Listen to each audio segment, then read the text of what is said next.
Here's a name I can say from the Eradicator. Hello, welcome back to this channel, everybody. This is the Eradicator, and in this video we are going to review Inside Star Citizen. This, of course, is what we are getting every Friday. And yeah, we've got here Paul Jones, and we're gonna see a little bit of John Crew as well. Here, Art Director taking care of those ships here. And we finally have some communication from CIG about the brand new starfighter from Crusader Industries, the ARS Star Hunter, I think that's what it's called. And well, it is, as confirmed, a big ship with one big gun. Here, John Crew is actually explaining to us that this ship not only it's actually going to focus heavily on missiles. It's going to have some of those pods on each side, but of course the main feature of this ship is the gun. As you can see, it is a massive size 7 gun, which is integrated in the ship, especially designed for the ship. So these guns that we're going to see, each variant is going to have its own gun, and each of these guns is especially designed for the area. So I think that it is actually not going to be modular. We won't be able to change them. As you can see, they really have this special shape here that can only be mounted on this ship. It also requires several key important features. For example, the Inferno version, which is the one which has the Gatling gun, is going to have extra armor because it is going to be dedicated to dogfighting, whereas the Iron version, which is the one that has the large laser gun, will have a double cooler because it is going to require a lot of energy and stronger power plants as well. They did confirm that the ships do have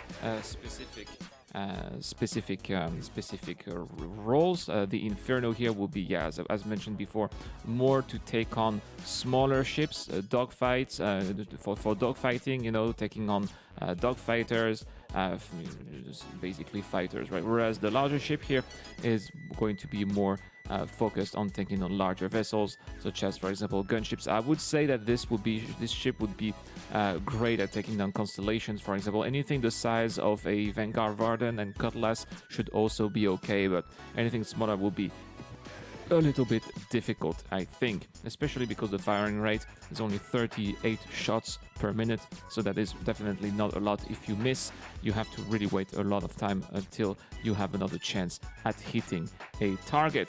So that's why the bigger the target, the better it is, for sure.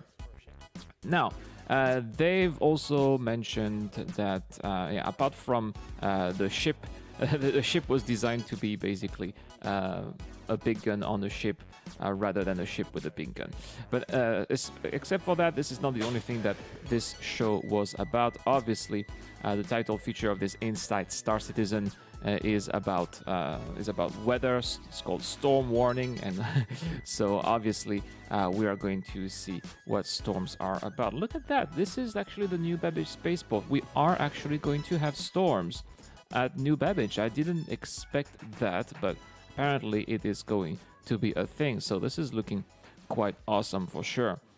Now, how is this going to work? Well, apparently they did confirm that there is going to be a wind system, the global wind systems for each of the planets. So they are going to map how winds flow throughout the atmosphere of a planet, and that is going to generate or not different types of weather effects, including, for example, just particles or snowstorm or sandstorms, depending on which biome. For example, here you can see that's going to be a little bit dusty here, as you can see. So depending on which biome you are at, you're going to have different storms, as well as, of course, depending on which planet you are too. Obviously, you're maybe not going to have a lot of sandstorm on Microtech, but maybe some dust storms at some of the more drier areas. That is something that cannot be excluded too. This is how they're showing how the different wind systems is going to work within the game. And yeah, they're also going to work on various particle effects. Basically, the thing when you have these storm effects is that they want to make sure that it is not overloading the system with different particles.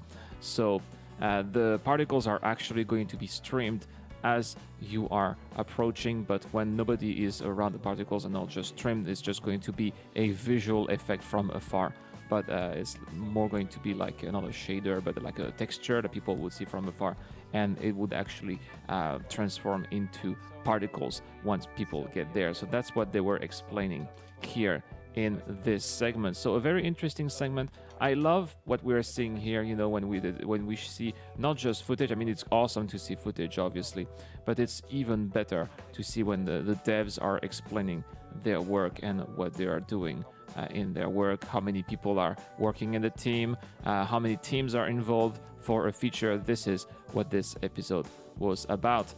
So yeah, I'm glad that everything that we were speculating about the Ares over the last 24 hours was confirmed here during this episode of Inside Star Citizen, and it is obviously fantastic to get a little bit of information about what's going on out there with the new weather effect that we've been seeing a lot actually in the EvoCaddy. We can definitely tell that the EvoCaddy test flight is working hard on those weather effects. Another thing that was confirmed, apparently during CitizenCon, they were saying that these storms would just be rotating on a predetermined path around the planet. Obviously, this is not going to be the end game. This is going to be temporary. Is it going to be in 3.8? Perhaps not. Definitely during CitizenCon it was, but I have a feeling that they're going to push their actual tech for 3.8. At least it looks like it was tested during the EvoCaddy. Just my own opinion, of course, but otherwise it is definitely going to get to 3.9. Look at everything that is being under consideration.